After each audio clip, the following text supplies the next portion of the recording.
2018 Mini Cooper SE Countryman ALL4 Driver's Notes Review Plug and Play. The second-generation Mini Countryman debuted at the 2016 Los Angeles Auto Show. In addition to the standard and S models, Mini added a new E Countryman plug-in hybrid model. That's what we have here, making our model's full name the Mini Cooper SE Countryman ALL4. It's distinguishable from other models by the green badges on the front and rear and on the charging port on the fender. There are a few changes inside, most notably a power gauge in place of the tachometer. The plug-in model combines a turbo inline 3-cylinder engine with a 7.6 kWh lithium-ion battery pack.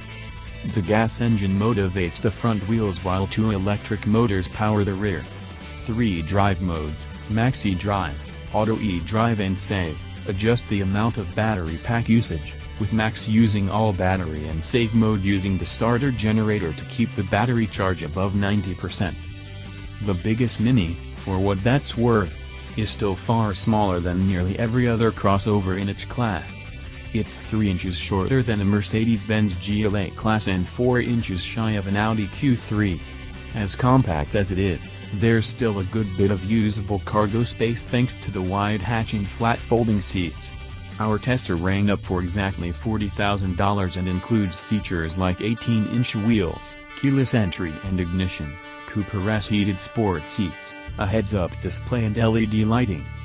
Editor-in-Chief Greg Migliore: "The only thing I don't like about this electrified Mini is its name, Mini Cooper SE Countryman ALL4. That's a mouthful. You'd probably just say you bought a plug-in electric Mini Countryman and roll from there. And why would you spend time overthinking the name? The driving dynamics are razor sharp. Launches from stoplights with the electric fortification are brisk. Not in a cliched this V6 Camry feels brisk sort of way, but in a 29-degree February morning where the dog is walking too slow kind of way. I give Mini and its parent, BMW Group, a lot of credit for having the foresight to invest in electrification, adding performance and efficiency in a manner that's true to the character of Mini.